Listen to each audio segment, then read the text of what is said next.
Ok, muy buenas noches. Estamos en vivo aquí. Prontamente vamos a estar en entrevista a Eliezer Molina. Gracias a quienes nos están acompañando esta noche. Y comenzamos. Quiero decir brevemente que la política rige todas nuestras vidas. La salud, la educación, la seguridad, el acceso a los recursos más básicos, inclusive lo que comemos y por ende hasta lo que defecamos. Y hablando de cosas que apestan, nuestro gobierno está infectado por unos parásitos que han vivido de él por décadas, parásitos que han perfeccionado sus artimañas, dándole perpetuidad a lo que conocemos como bipartidismo.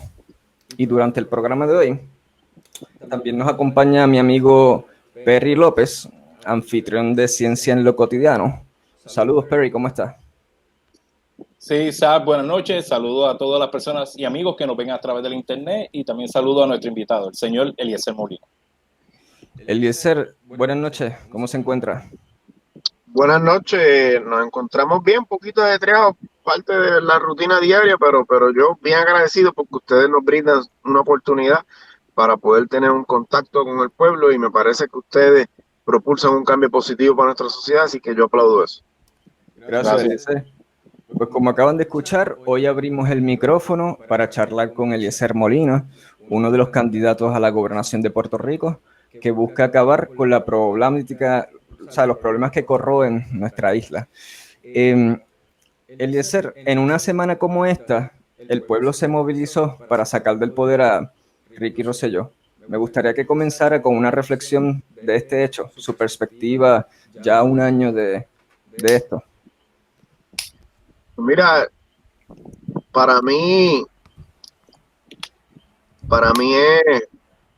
es un poco hablar de una experiencia que marcó mi vida porque cuando ocurre todo este evento, yo estuve 12 noches pernoctando frente a los portones de la fortaleza hasta que ese individuo renunciara.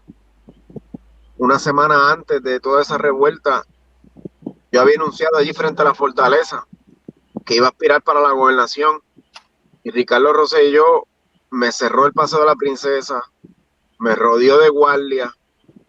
Eso está grabado en vivo con helicópteros de Fura sobrevolando porque simplemente Eliezer Molina iba a hablar con el pueblo allí anunciando la candidatura a la gobernación.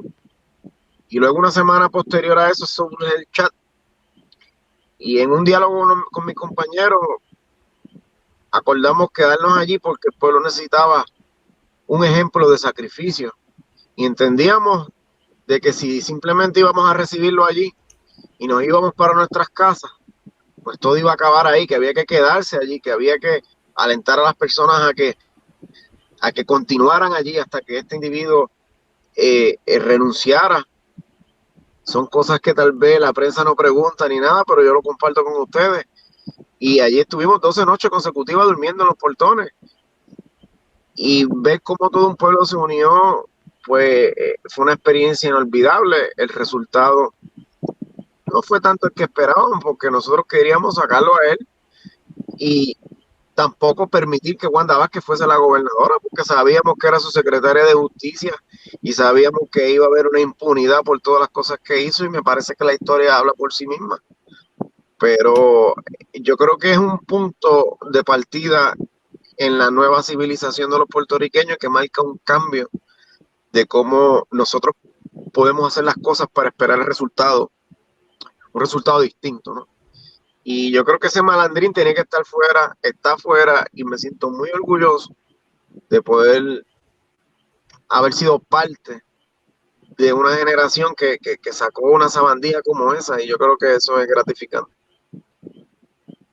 Así es, no, estoy de acuerdo, yo estuve allí también algunas de esas noches y eso. De hecho, mientras usted hablaba, estaba presentando algunas fotos de lo que allí acontece como tal y, o sea, me paro los pelos un poco, ¿verdad? Todo lo que se suscitó en esa noche, ¿verdad? Y lo que significa para hoy, pero como es un entremés de las cosas que si nos unimos como pueblo se puede lograr eventualmente. Eliezer, queremos orientar esta entrevista a temas que develen quién es Eliezer Molina, la metodología científica aplicada en la solución de problemas y otros aspectos Muy bien. relevantes, ¿verdad?, a su filosofía y plan de acción social. Si estás de acuerdo, pues empecemos pues. Zumba. Señor Molina, usted es agricultor, ingeniero y activista social. ¿Estoy en lo cierto? Sería Eso es como... así. Soy, primero que nada, puertorriqueño por encima de cualquier otra cosa. Y luego de puertorriqueño, pues sí, tengo estudios en ingeniería, en economía, en agricultura y un poco tratamos de, como bien dices, aplicar los métodos científicos para el buen vivir, para el desarrollo humano, buscar de que la sociedad opere en función a las personas que la componen, que cada uno tenga acceso a los elementos básicos, que es educación, salud, vivienda, el buen vivir de la gente, ¿no? Me parece que para eso es que uno desarrolla una civilización, pero lamentablemente estamos sumergidos en una economía de consumo, en un modelo de desarrollo de consumo que simplemente acumula una riqueza en un sector pequeño y luego vemos que hay una desigualdad social gigante, unos niveles de pobreza gigantes y me parece que esa brecha nos toca a nosotros poder simplemente trabajarla para tener una sociedad mucho más justa, que haya educación para poder eliminar la violencia, los problemas sociales que nosotros tenemos, que estamos enfrentando, porque es el efecto del modelo económico y el modelo de civilización que nos han impuesto a nosotros, porque nosotros no lo escogimos. Pero conociendo todas estas variables y teniendo la capacidad de poder transformarlas, pues nos tiramos en este proyecto para poder crear conciencia dentro del pueblo, que entiendan que cuando la política es bien aplicada, redunda en el beneficio de una sociedad, pero la politiquería destruye todo lo que una sociedad pueda generar y nosotros vamos a acabar con estos malandrines y vamos simplemente a aniquilar estas personas que utilizaron los servicios esenciales para ellos generar grandes sumas de capital y que hayan convertido el buen vivir del ser humano en un negocio. Así que nosotros vamos detrás de eso. Es un método científico, esto no es fe, esto es ciencia. Eliezer, entonces como agricultor, ingeniero y activista social, partiendo de esos tres roles, ¿qué filosofía y habilidades técnicas y otros aspectos relevantes a la posición que aspira de gobernador ha adquirido de cada uno de estos roles? Puedes ir como agricultor, he adquirido esta habilidad o filosofía y aspectos relevantes a la posición que aspiro como ingeniero y como activista social. Pues mira, como agricultor he adquirido la experiencia de un empresarismo en el mercado medular de toda civilización. Una civilización sin agricultura está destinada a consumir lo que otro le pueda simplemente suplir. Entonces uno cae en las inflaciones, en, en, en, en, en la dependencia, ¿no? Y con la agricultura, pues uno aprende la autosustentabilidad. Tuve que aprender cómo es el mercado, porque cuando tú generas un producto, tú tienes que competir porque tenemos un libre mercado y cuando tú vas a la góndola del supermercado, tú vas a tener un producto al lado que va a competir con el tuyo, y vas a ver la diferencia en los precios, vas aprendiendo lo que es la competitividad del producto, cómo te afectan los costos de producción y aprendes que, por ejemplo, en Puerto Rico, lo más viable es la exportación de tu producto, porque vas a tener una competencia desleal en la góndola contra el producto importado por el modelo político que tenemos, cosa que tú no puedes combatir porque nosotros no tenemos el control de las variables económicas. Y esa planificación alimentaria, yo me parece que es medular para cualquier país. Muchos quieren ser como Estados Unidos en Puerto Rico, pues que aprendan que si Estados Unidos es poderoso es porque controla su industria alimentaria. Y es uno de los factores más grandes. Y aquí, por alguna razón, a los puertorriqueños tú le hablas de agricultura, lo asocian con pobreza. No tienen no han tenido esa conexión para entender que es un empresarismo que tú puedes controlar, pero nosotros nos dirigimos a eso. Con la ingeniería puedo decirte que aprendí mucho de planificación, de gerencia, estimados de costo, estructural la función de un proyecto para que se pueda ejecutar a cabalidad. Dentro de la economía, pues aprendí la diferencia entre economics y economía política, de cómo los mercados te van a restar. Y si tú no controlas los mercados te van a controlar a ti. Entender lo que es una economía volátil, inversiones y toda esa patraña con la cual han arrestado, por ejemplo, la virtud de poder ser matemático y luego entender la economía, es que cuando tú ves, por ejemplo, las ecuaciones que se utilizan para el endeudamiento público, pues son ecuaciones que los economistas sacaron del cálculo diferencial de las ecuaciones diferenciales. Entonces son ecuaciones diferenciales de segundo orden, donde ellos tratan de predecir el futuro y han cometido el error más grande, me parece a mí, que cualquier profesional pueda cometer. Y es que ellos predeterminan el libre albedrío del individuo. Por ejemplo, cuando ellos generan estos bonos, uno de los campos que utilizan, que es el agrícola, te generan unos bonos para desarrollar unas empresas de leche y te dicen que tú vas a hacer una inversión X por un volumen de ganado X y que tú vas a tener una producción a 30 años X. Pero ¿qué tal si después que cuando tú generas esos bonos, los vendes y el mercado secundario los adquiere? ¿Qué sucede si de pronto la gente deja de consumir leche porque resulta que es perjudicial para su salud? ¿Qué sucede si de momento viene una enfermedad masiva y tú pierdes la mitad de la producción? Pues son cosas que tú no controlas y estos irresponsables han utilizado unas ecuaciones diferenciales para emitir deuda pública y me parece que han creado una crisis mundial, no aquí, mundial, porque ahora se creen clarividentes estos economistas y no han respetado el libre albedrío del individuo y yo he aprendido eso. Entonces no voy a permitir que nos sumerjan en ese juego por la sed de acumular grandes sumas de capital por parte del capital financiero, porque ellos saben que para desarrollar la infraestructura de un pueblo se necesita financiamiento, ellos te brindan el financiamiento y cuando ellos saben que el gigantismo de infraestructura es mucho mayor que los ingresos del Estado, continúan brindando financiamiento para luego después venir con la privatización, venta de activos públicos, sistemas tributarios como lo son COFINA. Entonces te imponen un arbitrio en el consumo porque como nosotros tenemos una economía de consumo y no de producción, su método para ingresar capital es con impuestos. Y luego nosotros tenemos una civilización que trabaja para el capital financiero. Así que toda esta acumulación ¿no? de conocimientos que uno va adquiriendo en la vida, queremos aplicarlo para combatir a los mercados, para no ser presos de los mercados y buscar la felicidad de nuestro pueblo a través de la autosuficiencia, aumentar las exportaciones y el empresarismo nacional, que nuestra industria nacional florezca para erradicar la dependencia de una vez y por todas y poder tener un país. Eso es esencial. Estoy de acuerdo. Y Eliezer, ¿me puedes mencionar entonces un logro específico que ha obtenido dentro del campo de la agricultura y de la ingeniería y del activismo social? Mencióname un logro. Dentro de la agricultura he hecho esto. En ingeniería, como ingeniero, logré estas cosas. Y activismo social, pudimos paralizar tal proyecto que atentaba contra recursos naturales, etcétera. Pues mira, yo tengo una pequeña compañía de construcción y logré levantarla sin dinero.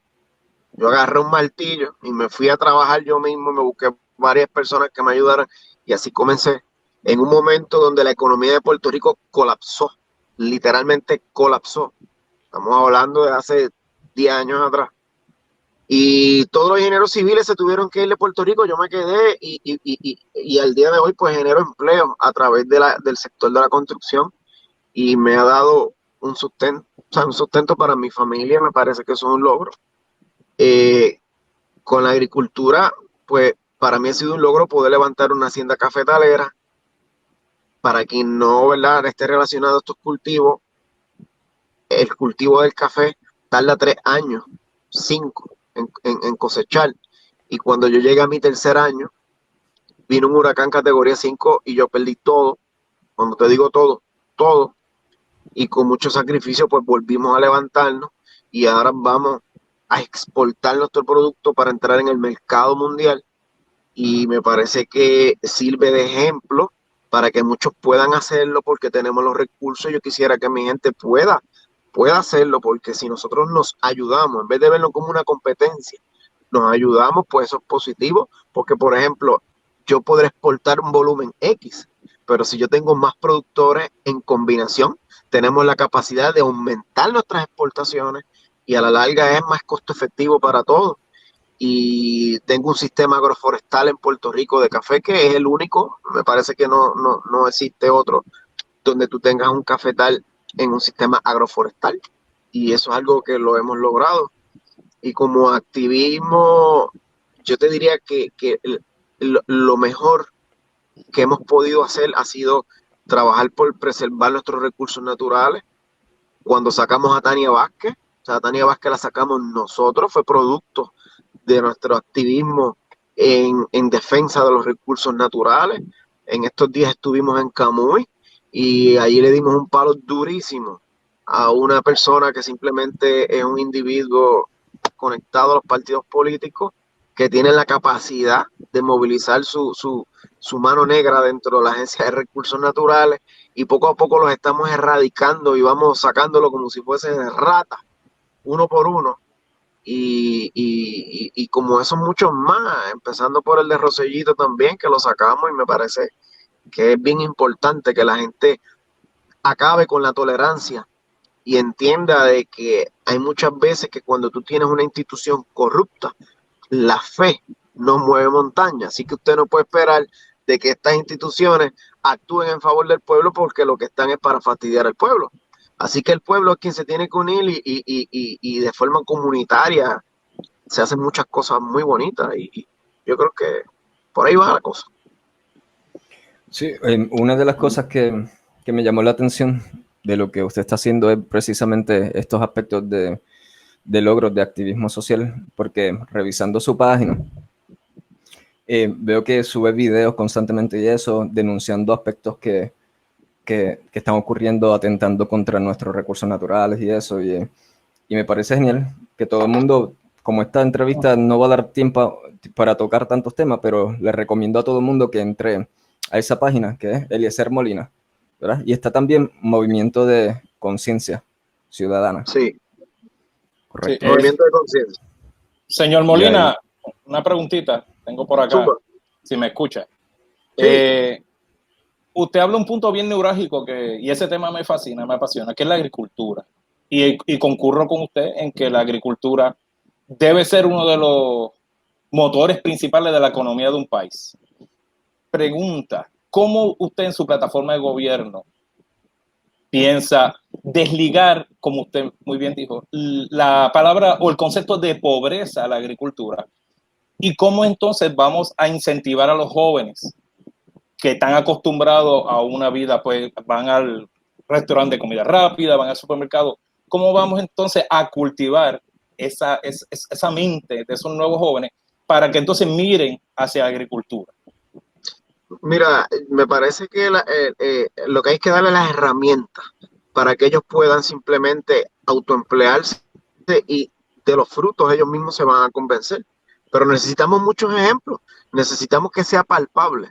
Y hemos identificado que en Puerto Rico hay un mantengo corporativo en un sector bien pequeñito, y nosotros vamos a acabar con ese mantengo corporativo, y esos incentivos industriales los vamos a redirigir a todos estos pequeños empresarios, en especial los del campo de la agricultura, también los de alta tecnología y todo lo demás, pero en este caso de agricultura, pues se le va a dar las herramientas, pero acompañado de un plan de negocio, que se pueda predeterminar la inversión por parte del Estado a esta persona para que pueda desarrollar su negocio, y que en un tiempo determinado, 3, 4, 5 años, pues entonces tú logres el payback and return y tú tengas una autosuficiencia dentro de esa empresa que tú estás generando. Y cuando eso ocurra, pues ya tú no tienes que darle ningún tipo de incentivo continuo, que es lo que ocurre hoy día. Entonces tú tienes una dependencia, y estas personas simplemente no salen de esa zona de confort, pero simplemente es sacarle un poco al que tiene mucho y eso, dárselo al que no tiene. Y cuando ellos comiencen a autoemplearse y empiecen a ver sus ganancias, que vamos a poder tener ejemplos medibles, pues yo me parece que eso va a contribuir a acabar con todo este mito, pero veo un ímpetu increíble dentro de la juventud para emplearse en la agricultura. Lo que sucede es que no tienen la ayuda. Ahora mismo existe un programa que se llama Fincas Familiares y el gobierno te puede dar hasta 20 cuerdas de terreno, pero vete y solicítala para que tú veas. O sea, allí te vas a sentar y podrán pasar años hasta que simplemente algún día te llamen o no te llamen porque está políticamente secuestrado. Así que nosotros tenemos que romper con estas agencias. Por eso es que yo aspiro a la gobernación, porque es el gobernador quien tiene el control de las agencias, no son los legisladores. Y todo este programa de inversión al producto nacional, pues va acompañado en todos los sectores, pero el de la agricultura es especial porque se van a desarrollar unas cooperativas donde vamos a integrar a los estudiantes del sistema universitario de Puerto Rico, de mercadeo, finanzas, contabilidad, de la empresa, para que puedan servir como guías para exportar estos productos y que nuestros productores se enfoquen en producir y luego que estas cooperativas tengan la capacidad de exportar el producto y pagarle entonces a nuestros productores a precio de mercado, lo cual va a incrementar las ganancias de los productores y aumenta el Producto Nacional Bruto del país, porque al nosotros exportar el producto, pues se nos paga con dinero extranjero que entra a la banca de Puerto Rico. Entonces, vamos a ir desarrollando una economía de producción nacional y de producción, no de consumo, ¿ves? De producción, porque el consumo siempre va a existir. Pero si tú produces, pues tú tienes la capacidad de suplir el consumo doméstico y suplir consumo extranjero. Entonces aumentas tu capacidad de ingreso. Y por ahí es que más o menos nosotros propulsamos todo este cambio del desarrollo empresarial de Puerto Rico. Sí, le hago esta pregunta, señor Molina. Nosotros anteriormente hemos entrevistado a estudiantes de la Universidad de Puerto Rico, recinto de Mayagüez, han traído sus proyectos a nuestro programa y todos ellos se quejan de lo mismo, que en los grados primarios escolares, tanto elemental, intermedio, superior, los programas de ciencia prácticamente no son lo suficientes para encaminarlos a que en el futuro puedan elegir estas carreras. La agricultura, le pregunto al señor Molina, la agricultura debería entonces, para romper estos paradigmas, introducirse desde las escuelas primarias para ir enfocando esas mentes jóvenes hacia la agricultura. ¿Usted piensa que debería entonces? Totalmente. Y es por el punto de que tú tienes que enseñar al niño a que ame las cosas y luego tú vas a tener un adulto feliz trabajando en el campo que ama, no simplemente que trabaje en un campo porque busca acumulación de capital. Exacto. Claro que vamos detrás de generar dinero, pero me parece que la felicidad del ser humano no puede estar enmarcada en la cantidad de dinero que pueda generar. ¿Sabes? La cantidad de dinero no hace feliz al hombre, ¿no? Eso es un mito que este modelo de civilización nos ha impulsado. Pero sí, ¿sabes? Yo soy producto de eso. Yo soy un íbaro de pepino. Y allí nosotros nos daban clase de agricultura de chiquititos, nos enseñaban a hacer injertos, cultivo de farináceos, frutales, todas estas cosas, industrias pecuarias. Yo lo adquirí en el sistema de escuela pública que destrozó Pedro Rosselló. No vamos a engañarnos. O sea, Puerto Rico tenía un sistema de educación que fomentaba la agricultura, pero todo eso se rompió y se acabó. Y si el niño no lo conoce, de adulto no lo va a mirar. Pero si de niño lo conoce, lo quiere, le gusta y lo ama, de grande, de adulto, va a ser exitoso en eso porque se lo vive, ¿no? Entonces no podemos desconectarlo de lo que simplemente va a ser nuestra futura generación. Hay que desde pequeño inculcarlo y que determine él si le gusta o no le gusta en su proceso de desarrollo personal, dónde y en qué campo se va a ubicar, pero nosotros tenemos que brindarlo. Ok. Sí, ¿no? Definitivamente puedo decir como maestro en el Departamento de Educación por 6 años que se subestiman a nuestros niños. ¿sabes? Lo que es el currículo escolar y todo el sistema, el aparatus que en general subestima al niño, su potencial. Los llenamos de estupideces que ellos pudieran estar aprendiendo tantas cosas desde los grados primarios y los tenemos todavía con pepito y cuentos estúpidos que realmente cuando podríamos estar desarrollándolos en aspectos científicos desde temprana edad. Señor Molina,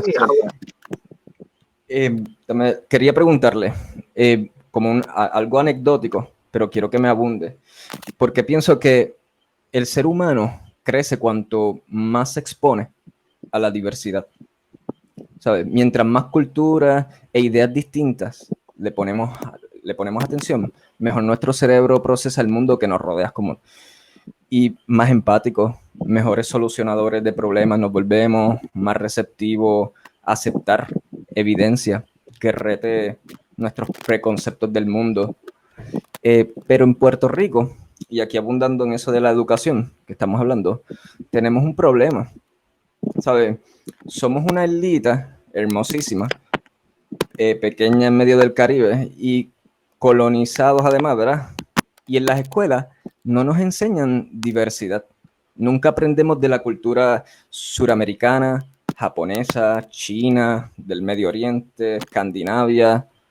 Desde pequeños nos adoctrinan a jurar ante banderas, cantar himnos como robots, a pensar que el mejor país del mundo es Estados Unidos, o que si no pensamos así es que lo odiamos, ese país, cuando no es así.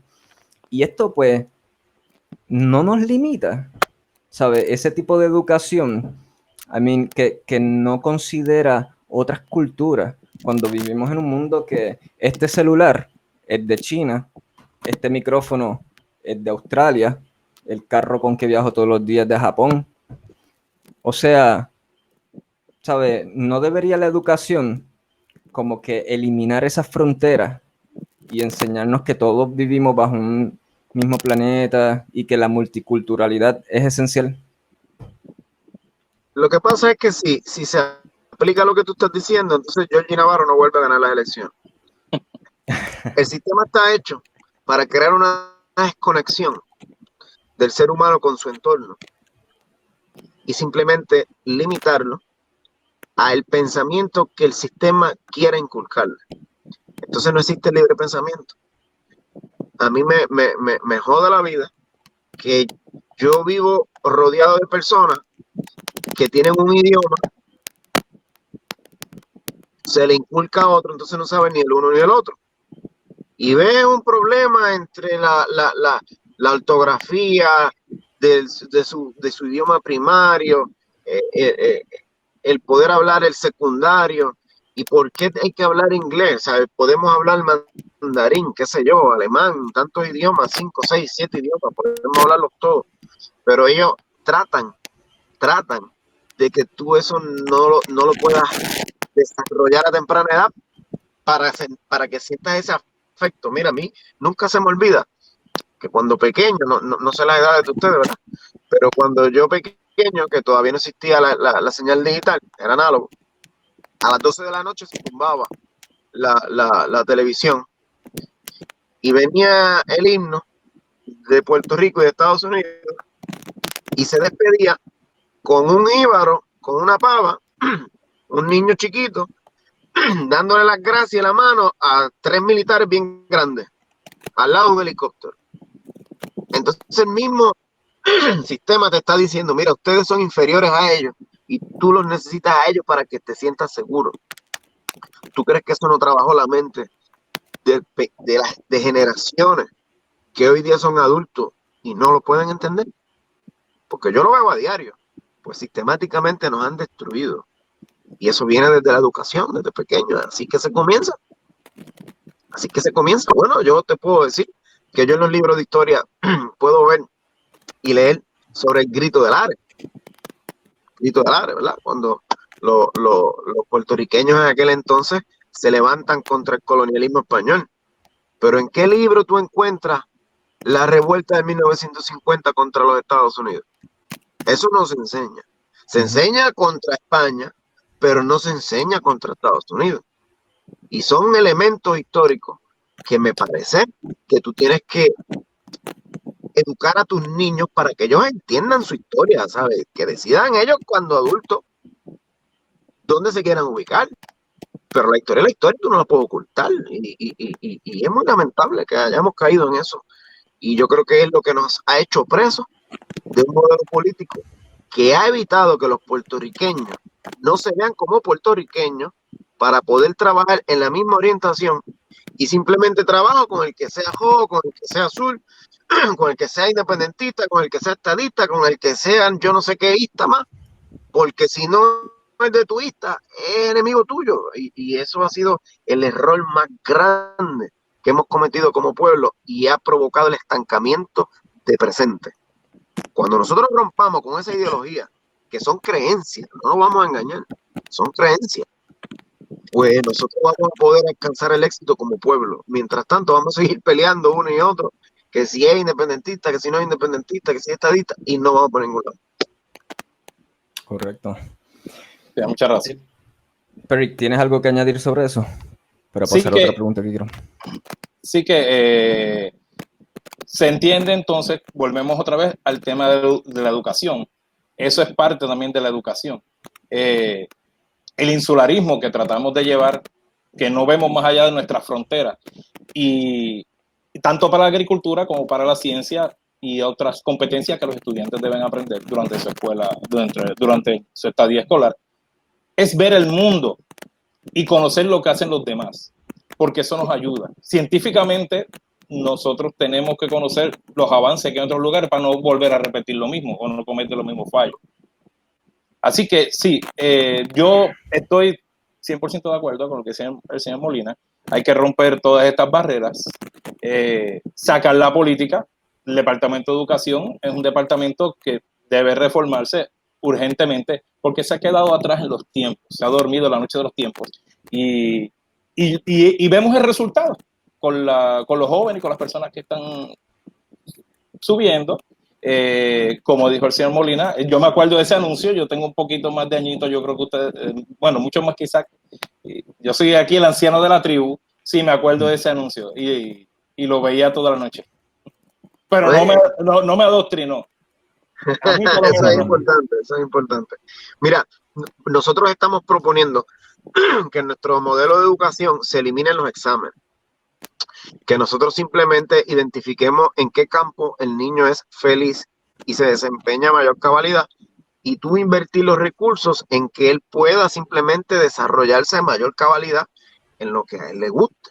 Nosotros tenemos un modelo de educación que te penaliza y si tú no eres bueno con los idiomas, pues te repruebo. Si tú no eres bueno con la historia, pues te repruebo. Si tú no eres bueno con la salud, te repruebo. Entonces, tal vez el mejor deportista que podemos tener lo estamos nosotros mismos penalizando y estamos evitando que se desarrolle por incapacidad nuestra, porque los adultos somos nosotros. Así que nosotros vamos a eliminar el modelo de exámenes y las escuelas se le van a entregar a los maestros, se va a hacer una especie de cooperativa operacional donde los maestros van a ser los custodios de los planteles escolares y ellos van a hacer todo el análisis de equipos, de materiales que necesitan y todo ese inventario para que entonces sea el Estado quien se lo supla sin intermediario alguno. Porque tú tienes un departamento de educación bien grande que no hace nada allí, con un batatal que no hace nada, robándose el presupuesto del país. Luego tú tienes unos contratistas que le brindan unos servicios al Departamento de Educación que lo que hacen es robarle millones de dólares que no llegan ahora mismo a nuestras escuelas, que no llegan al salario de los maestros, que tienen que los maestros comprar los materiales porque si no, no pueden dar su curso. Y todo eso se elimina el día que la privatización salga de nuestro desarrollo humano, del servicio público, del acceso a la educación, a la salud, a la vivienda, a la seguridad. Son elementos donde el capital privado no mezcla con servicio social. Y no estamos hablando de socialismo, ni capitalismo, ni de ningunismo. Es lógica, es sentido común. Si una persona viene a generar capital, le importa un demonio cuál sea la funcionalidad del servicio público. Ahí están las aseguradoras de salud. Han convertido a los ciudadanos en clientes, no en pacientes, en clientes. Entonces usted se salva si usted tiene un buen plan médico. Si no tiene un buen plan médico, te fastidiaste, ahí te quedaste. Y todas estas cosas que nosotros vemos que no funcionan, Bueno, tenemos que reevolucionar y simplemente transformarnos en algo que sea mucho más efectivo y que el rendimiento pues sea mucho mejor. Y yo creo que tenemos la capacidad de hacerlo, pero hay que continuar con este proyecto educativo para que la gente lo escuche y se repita y se repita y se repita y se repita, para que sus oídos se afinen y logren entender de que no es un sueño, de que no es una magia, sino que es la sensatez en práctica por el bienestar social. Hay varios puntos que yo toco que yo no escucho a ningún político decir. De hecho, por eso yo no pertenezco a ningún partido político, porque ninguno, cuando le digo ninguno, yo me reúno con todos, ninguno habla de esto. Ojo, que para ellos el problema es rojo y azul. Y manda, ya con eso yo te rescaté. Nuestro problema es el modelo de civilización que cogimos. Es un modelo que es agresivo, que genera desigualdad social, acumulación de capital en sectores pequeños, y nosotros tenemos que trabajar con eso. Ahí está la destrucción de los recursos naturales, una sobreinfraestructura mal planificada para nosotros, pero bien planificada para los desarrolladores y la banca. Entonces ahora tenemos poquitos bancos con muchas casas y muchos puertorriqueños sin casa, y la gente se suicida por eso. Es un pecado. Una persona no pueda pagar la casa, eso es un pecado, y te dañan algo que se llama el crédito, todo eso es un pecado. Pero no es un pecado que un banco que no le importa las casas porque tiene muchas casas, se la quite a un ciudadano y que se suicide. Con eso no es pecado, ¿no? Y un poco vemos que el desventajado siempre es el pueblo. Ahí nosotros tenemos una triple exención contributiva que muchos dicen, pues eso a mí no me importa. Pues te tiene que importar, porque tú vives ahora mismo de la emisión de bonos, y las personas que emiten los bonos, que emiten los bonos, no que los compran, no pagan contribuciones por el capital que están generando aquí, ni a nivel federal, ni municipal, ni estatal. Si los federales no se lo quieren cobrar, pues que se jodan, allá ellos. Pero ¿por qué nosotros a nivel municipal y estatal no podemos hacerlo? Pues eso simplemente son elementos que le dan rentabilidad al capital financiero, protegido desde 1917 bajo la ley Young. Como también en nuestra constitución tenemos los bonos de obligación general.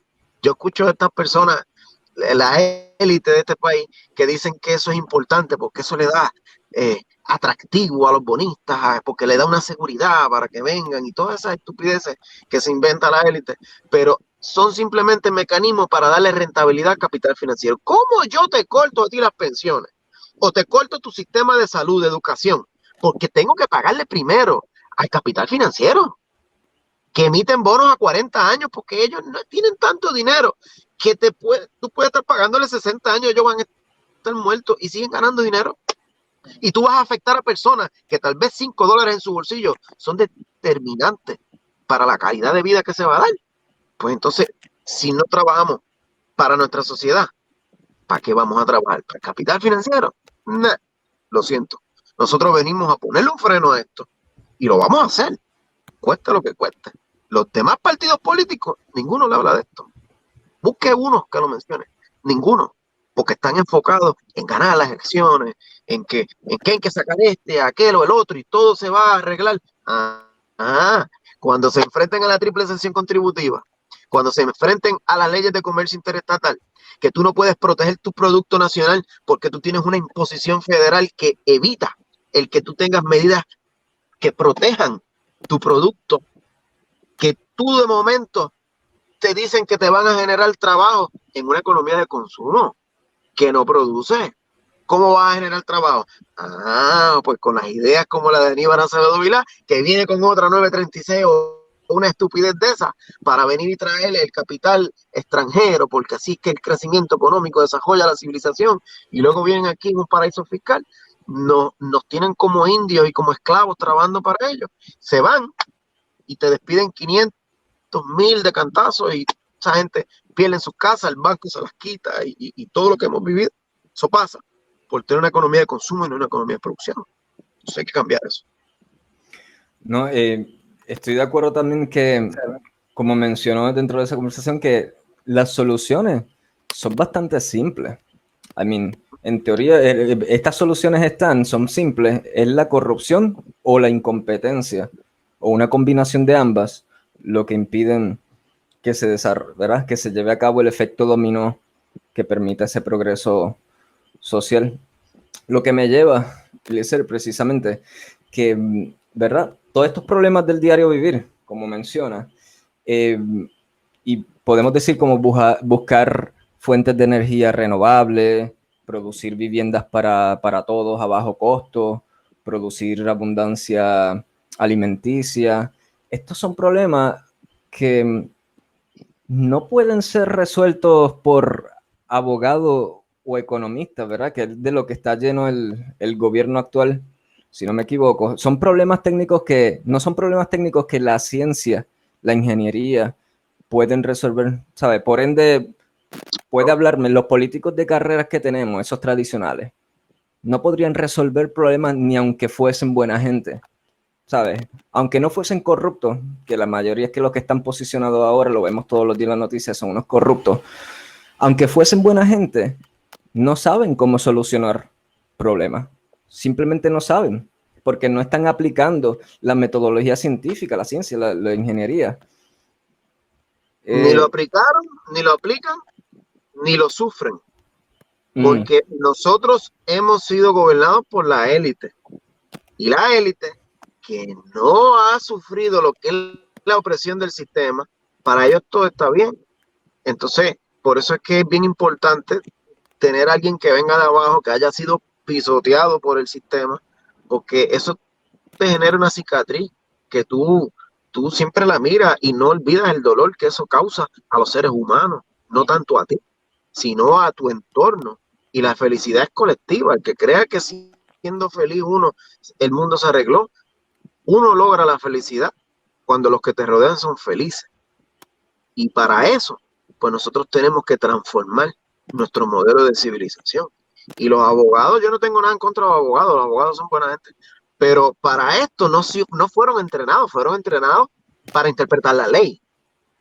Yo tengo una persona que tal vez tiene un carrito de hot dog y él tiene que calcular cuánto le cuesta el pan, la papita, el ketchup, la carne, todos los componentes.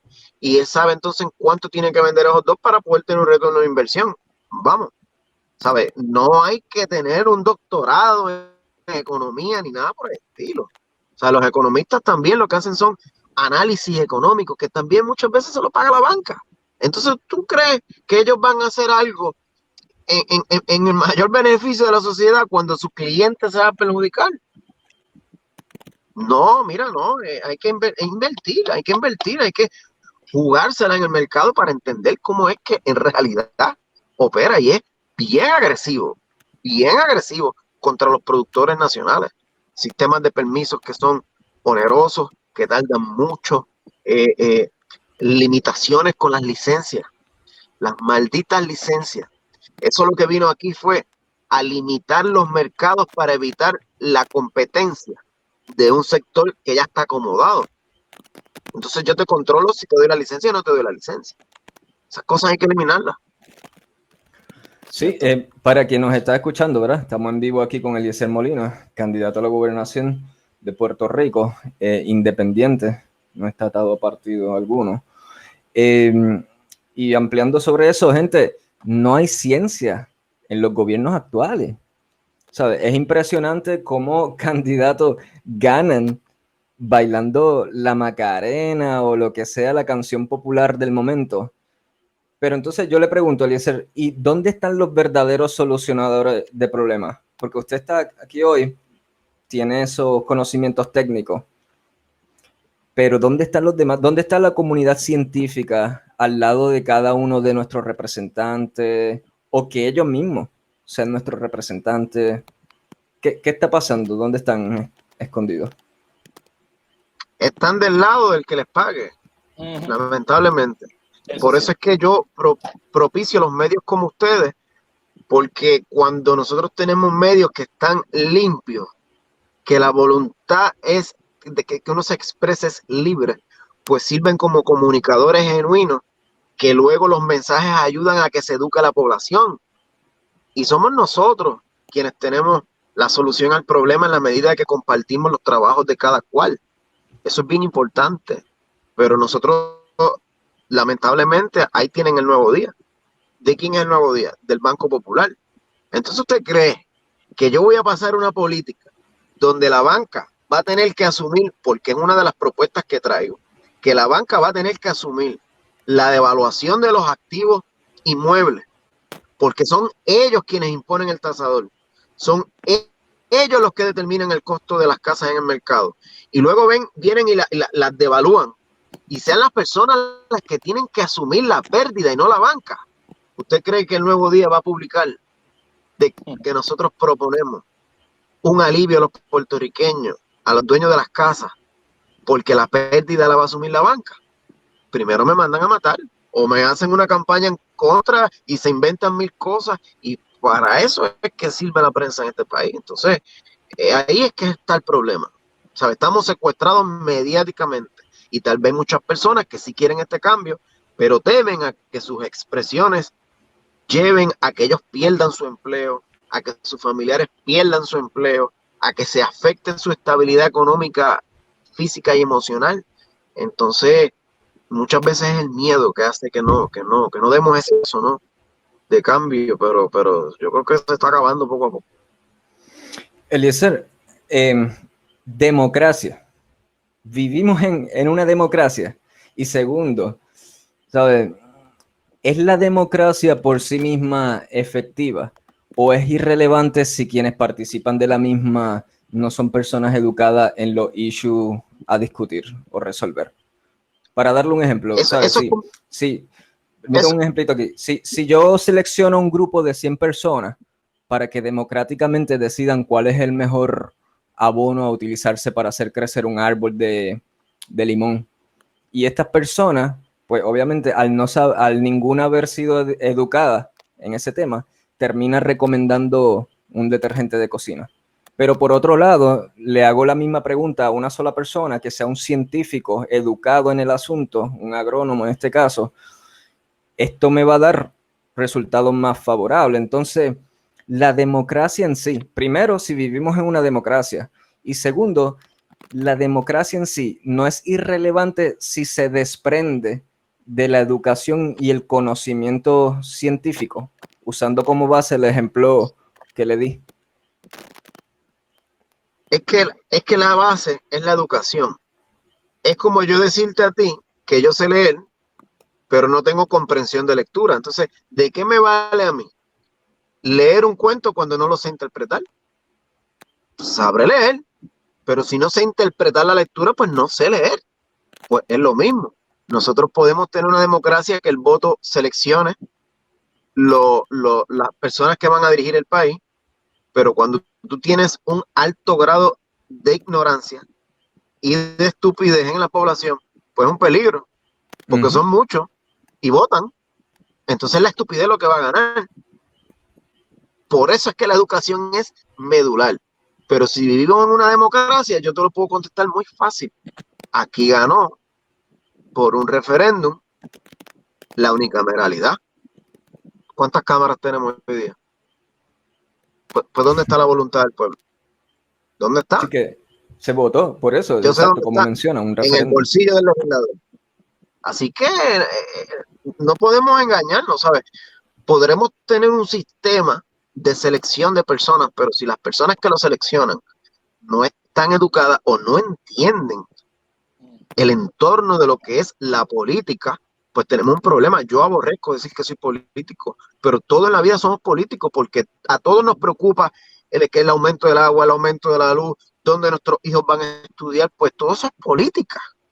La casa que voy a tener para vivir, el trabajo que voy a tener, el ingreso, el sueldo que voy a tener, las garantías laborales que voy a tener, todo eso es política. Entonces, si no tomamos control de la política, ojo, porque entonces los politiqueros van a tomar control sobre nosotros. Ellos sí lo van a hacer. Y por eso es que nosotros estamos en política, no gusta o no.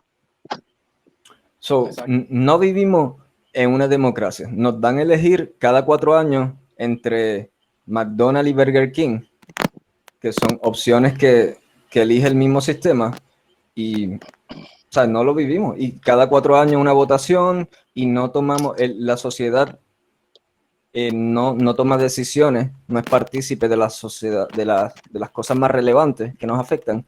Y para colmo, una gran parte de la sociedad no está educada. Estaría de acuerdo que ese aspecto es imprescindible de la democracia, la educación. Una democracia sin educación no funciona. Eso es así. Mira, lo peor de todo es que en el sistema que vivimos, el que no produce, controla al que produce. ¿Cierto? Sí, Y que eso es lo peor que nos ha pasado. En todos los sistemas, socialismo, comunismo, capitalismo, lo que sea, lo que reina es el dinero. La verdad es que todo es un disfraz, porque en todos los sistemas están los más poderosos que oprimen a los que menos dinero tienen, básicamente. Eso es así. Eliezer, una preguntita, exacto, rapidito.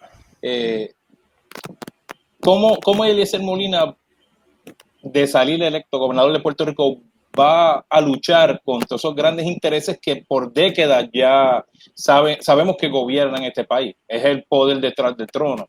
¿Cómo Eliezer Molina va a combatir ese establishment, eso que está establecido? Con contribuciones. Las personas que no pagaban, todas esas personas que no pagan van a tener que empezar a pagar. Porque la realidad es que nosotros tenemos un mantengo de esa. Mira, ahí están las aseguradoras de salud. Las vamos a sacar del sistema. Los privatizadores del sistema de educación los vamos a sacar del sistema. Los que viven de la generación de energía los vamos a sacar del sistema. Todo lo que sea el desarrollo humano, los elementos básicos del desarrollo humano, nosotros vamos a tomar el control de esos elementos básicos y el clientelismo se va a acabar. Es la forma correcta. Eliminando el sistema de jueces, de selección de jueces, es la forma correcta. Tienen que ser las personas quienes seleccionan a los jueces, no los políticos, porque luego ellos van a pasar el juicio por las acciones de los políticos que los nombraron. Y todo esto tiene que ir acompañado con data empírica, donde se le pueda presentar al pueblo, nuestro movimiento va en esta dirección y el retorno de inversión a corto y largo plazo será este. Pero si continuamos haciendo lo que estamos haciendo, pues ¿dónde vamos a llegar? Usted tiene ahí una empresa de los Fonalleras que se llama Las Tres Monjitas. Esas monjitas han dado leche como ninguna monja en el mundo. Pero ellos no tienen vaquería. Entonces el sistema lo que hizo fue que te doy un permiso de operaciones si tú le vendes la cuota a Las Tres Monjitas. Cuando nosotros ganemos, las monjas van a tener que simplemente desarrollar una vaquería si quieren leche, porque le vamos a entregar las herramientas a nuestros pequeños productores para que ellos puedan elaborar sus plantas y puedan hacer un sistema de distribución del producto de una forma mucho más fresca, directa con el cliente, y vamos a acabar con la hegemonía de todas estas personas que han secuestrado nuestra isla. Eliezer, estamos casi por concluir, pero hay unas preguntitas que no quiero dejar escapar. ¿Cuál es el origen de la corrupción? ¿Me lo puedes resumir? Obviamente hay un aspecto filosófico, podemos estar aquí 10 programas, pero la corrupción en Puerto Rico, como en numerosos países, es descomunal y se podría decir que hay un elemento o engranaje, por así decirlo, que la incentiva. O sea, ¿cuáles son las condiciones de un terreno que produce corrupto al por mayor? Hábleme si hay un origen que podría identificar. Es sencillo. Por lo menos en Puerto Rico, el origen de la corrupción se llama Partido Nuevo Progresista. Es como si fuese una maquinita de producir corrupto, que todo lo que entra ahí tiene que cumplir con las condiciones de prestarse para el mejor cliente y venderse. Lamentablemente, el problema está en que el ser humano siempre escoge la línea del menor esfuerzo, del menor sacrificio. Y por eso es que tiene que haber penalidades severas contra la corrupción.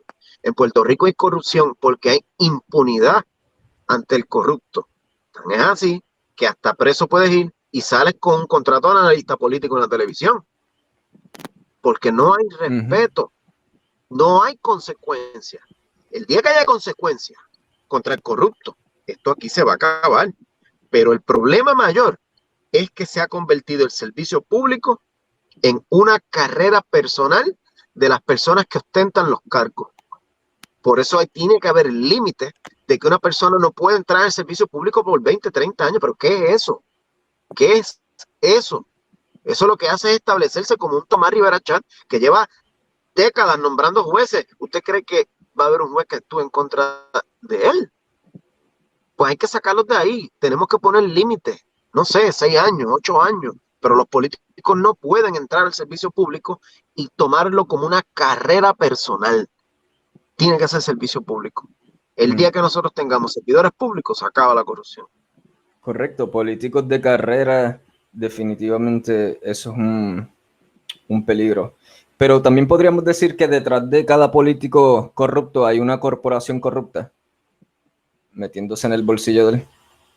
Lo que pasa es que los políticos simplemente son tontos útiles.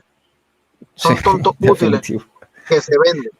Eso es porque tú actuar en contra del pueblo que te dio la confianza, pues hay que ser un tonto, ¿no? Y sí, ¿sabes? Estas grandes corporaciones y los cabilderos, pues son entes detrimentales para la salud pública, fiscal y social de todos los pueblos, y nos afecta a nosotros, le afecta al mundo entero, cada país. Igual te digo, el ser humano siempre busca la línea del menor esfuerzo. Y nosotros tenemos que trabajar con esto. Es un problema serio, pero yo te diría que tenemos que comenzar poniendo penas, que los jueces los nombren las personas. Y yo te voy a hacer un cuento a ti. Cuando tú empieces a ver que se empiecen a meter políticos dentro de las rejas, ahí la cosa va a cambiar. Pero también tiene que haber acción contra los que propician que eso pase. Los cabilderos hay que eliminarlos. Una de las propuestas que nosotros traemos es que el gobierno comience a comprar de forma directa. Eso de que yo tengo que hacer una subasta para que un intermediario me traiga el producto, que se vaya al demonio. Si nosotros necesitamos pruebas del COVID, si nosotros necesitamos respiradores, pues ve directo con el fabricante y cómprale directamente al fabricante. ¿Por qué yo tengo que buscar un abogado que votamos de la ATM de Fajardo por mediocre, por corrupto, porque utilizó las lanchas para que simplemente paralizaste la movilización de los ciudadanos porque había una boda y tú tienes que utilizar lancha para llevar los novios allí y a los invitados? Luego lo sacas de ahí y te pones a comprarle pruebas para el COVID. ¿Qué demonios sabe ese tipo de eso? Pues ahí es donde está el problema, ¿ves? Así que todo este sistema de adquisición de equipo por el gobierno propicia a que los cabilderos, los intermediarios saqueen al país. Yo le puedo decir en la misma construcción, vaya a una subasta para que usted vea cómo las construcciones hacia el gobierno tienen unos valores bien altos. Y tú dices, pero ¿de dónde demonios? ¿Cómo pasó esto? Como los drones estos de $500, los chinitas de cajetera. Y tú dices, pero ¿hasta dónde vamos a llegar? Lejos hemos llegado. Porque con lo que nos han hecho nosotros, esto no tiene nombre. Estamos casi por concluir, gente. Eliezer, le pregunto, mucha gente, lo que he visto, la percepción que tengo es que las personas ven la figura del gobernador como un genio de la lámpara de Aladino. No sé si está relacionado, del genio de la lámpara de Disney. Como que, puede solucionar y boom, boom, así. Pero, ¿sabes qué poder tiene la figura de un gobernador dentro de un engranaje tan corrupto como el que vivimos? Yo en lo personal creo que el gobernador es una figura que debe utilizar su poder mediático y de autoridad para movilizar expertos educadores a las comunidades y fomentar acciones de progreso social que salgan de las comunidades y que afecten las decisiones gubernamentales. Bajo esa premisa que yo estoy diciendo, que me puede decir si estoy equivocado, ¿no tiene el gobernador bajo el sistema actual básicamente el mismo poder para incentivar el progreso social que, digamos, una estrella de cine? ¿Sabe? El poder de convocatoria. Sí, pero adicional tiene el poder para poder ejecutar, ¿no? Entonces, la agencia, quien determina cómo van a hacer sus transferencias de dinero y de servicios, pues lamentablemente no es un cantante es el gobernador. Así que le toca a esta persona que se seleccione ser la cabeza de las agencias y las corporaciones públicas, pero eso no pasa porque usted no ha visto hablar a Wanda Vázquez.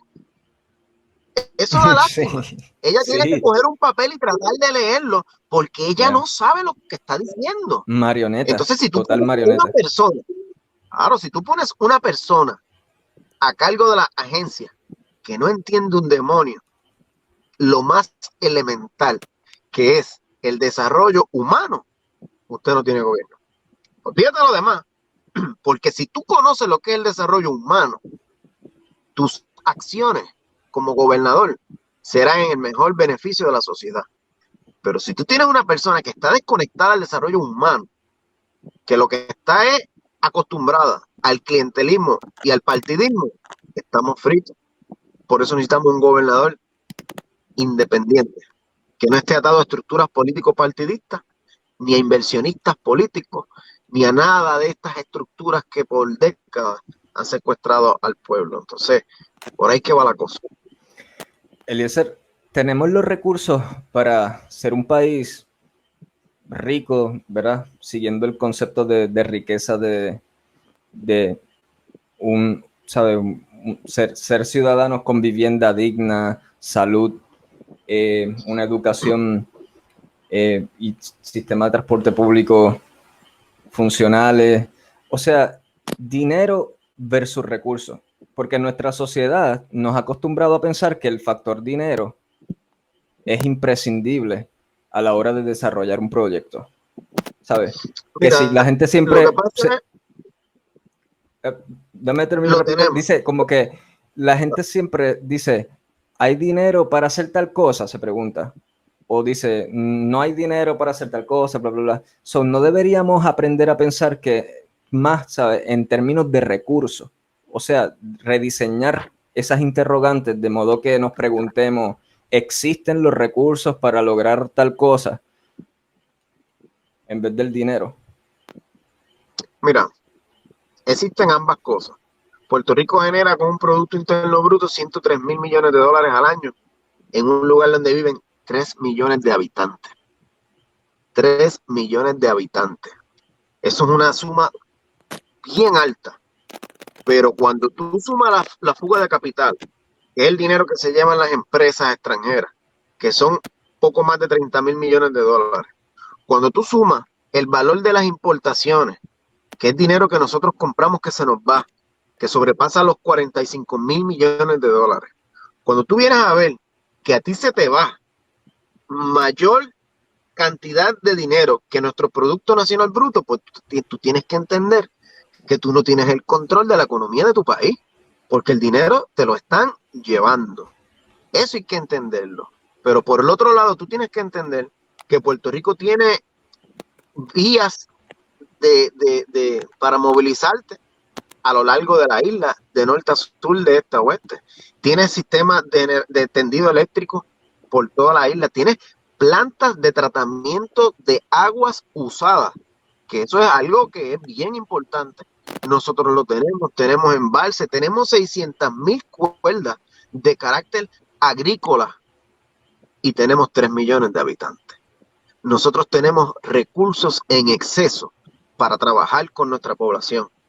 Pero mientras tú vayas y tú veas todos esos terrenos baldíos, toda esa infraestructura que se hizo sobre la capacidad que podíamos tener, y ahí está, que parecen pueblos vaqueros, cuando tú ves todo un desastre porque no hubo planificación, entonces muchos piensan que no tenemos la capacidad ni el conocimiento de poder ser autosuficientes, pero simplemente lo que hicimos fueron acciones contrarias a la lógica, porque te vendían a ti que el desarrollo era un choliseo, un tren urbano, unas estaciones lujosas, en vez de haber hecho un hospital central en cada uno de los puntos cardenales de la isla, que tuviese una sala de trauma, centro molecular.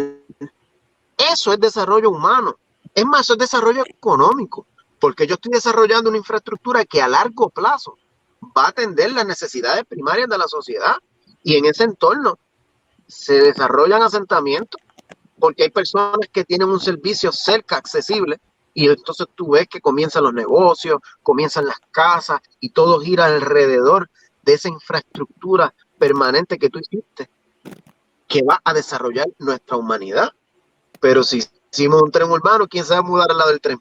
¿Para qué carajo tú te vas a mudar al lado del tren? Y perdona la palabra, ¿sabes? Son cosas. Hicimos el Choliseo, no, el centro de convenciones. Ahí tiene el centro de convenciones. ¿Tú sabes qué es el centro de convenciones?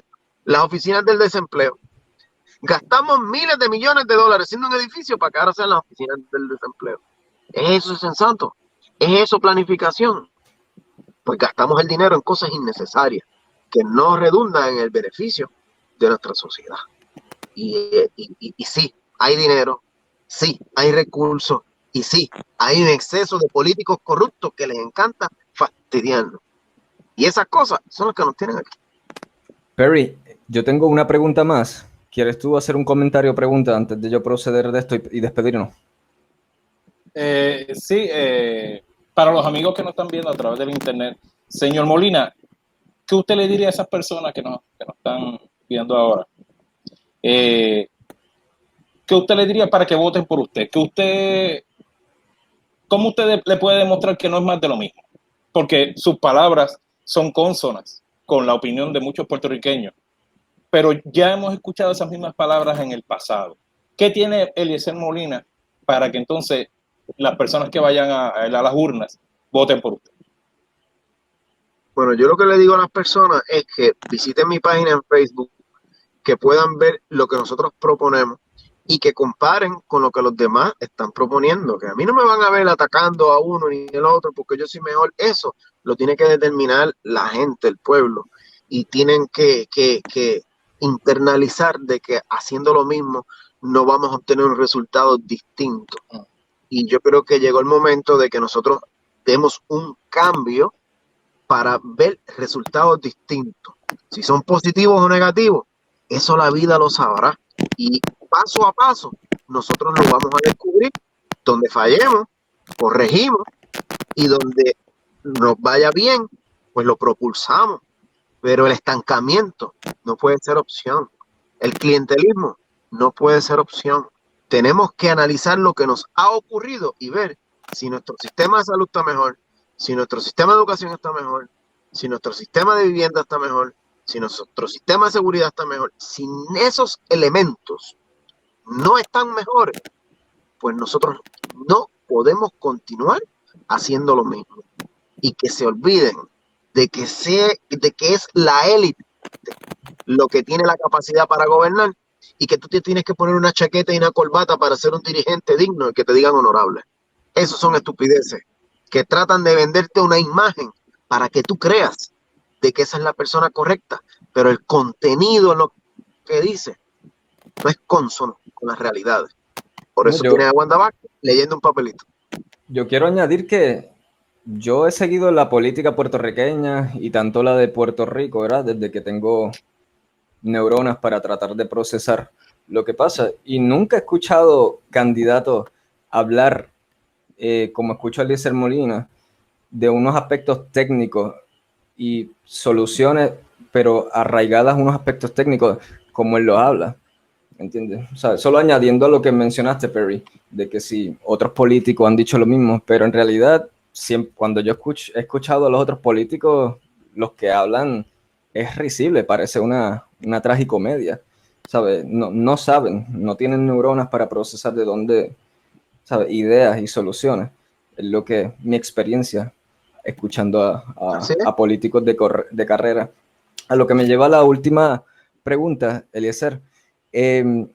La razón por la cual usted está corriendo para la gobernación es porque no ve ninguno de los otros candidatos una, ¿sabe?, alternativa fuera.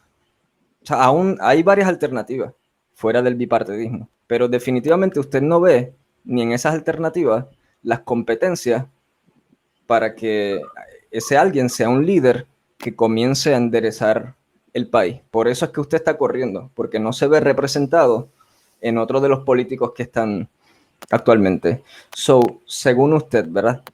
¿Qué inhabilita a esas personas de las competencias para liderar el país. Obviamente no estamos hablando ni de Pierluisi, Wanda Vázquez, Yulín, porque ya eso sabemos, es bastante obvio que los inhabilita. Pero hay otros candidatos, por ejemplo, vamos a decir Dalmau, Juan Dalmau, que lo inhabilita a él. Vamos a empezar por él. ¿Qué cree? ¿Qué pasa que no se siente identificado? Que lo inhabilitaría para la gobernación. ¿De Dalmau? Ajá. No, yo no voy a pasar juicio por sobre ninguno de ellos. Me parece que eso le corresponde a ellos, ¿verdad? Hablar con el pueblo y decirle por qué tienen que votar por ellos. Yo simplemente te lo puedo resumir de una manera. Es como la comprensión de lectura. Saben leer, pero no comprenden la lectura. Y si usted no comprende la lectura, la interpretación, pues no va a ser la correcta. Y yo dentro del panorama de lo que veo, no veo comprensión de lectura. Suena cool decir que el problema es rojo y los azules. ¿Y después qué? Bueno, hay que sacarlo. Ok. ¿Y después qué? El mismo modelo de civilización que tenemos. ¿Dónde vamos a llegar? Y yo no voy a pasar juicio de verdad por ninguno, pero no me siento identificado con ninguno. Todos, de alguna manera, han tenido la oportunidad de decir esto que estamos hablando hoy, y yo tampoco los he escuchado porque ninguno es nuevo. Así que, ¿qué vamos a esperar? Que de momento una centella los ilumine y tú decís, mira, cambió de postura. Eso no, eso es más fe que ciencia. Sí, definitivo. Le hice la pregunta precisamente por eso, porque tenía curiosidad de que definitivamente veo que si se está tirando como candidato es que no ve ninguna representación ahí. Y tenía curiosidad de que específicamente de los candidatos que están fuera del bipartidismo, pues, que exactamente los inhabilitaba, según. Pero, Eliezer, y tengo otras preguntas que me encantaría, pero yo sé que está en la carretera ahora Tengo mismo, que ir, sí, ya medio estoy del un poco expreso. Muy agradecido de que nos haya dado la oportunidad, ¿verdad?, de tener esta conversación, inclusive dentro de estas circunstancias así medio extraordinarias. Y me encantaría una segunda parte de esto, porque se me quedaron unas preguntas bien importantes para mí de hacer, pero sé que tenemos que cerrar ya. Así que Pero eso es bueno queda porque deja espacio para otra entrevista. Claro que sí. Y buenas noches, ya mismo lo agarra por ahí el toque de queda. Así que Sí. gracias Bueno, pues muchas gracias. Gracias. Despídase de la gente. Gracias a todos los que nos sintonizaron.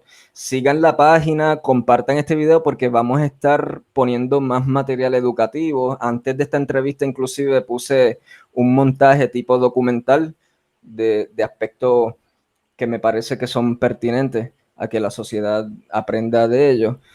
Y lleven el mensaje a sus abuelitos, niños y a quien sea. Eso es así. Bueno, pues Buenas muchas noches, gracias Eliezer. de corazón. Gracias a usted y éxito con su candidatura. Gracias. Buen viaje por ahí.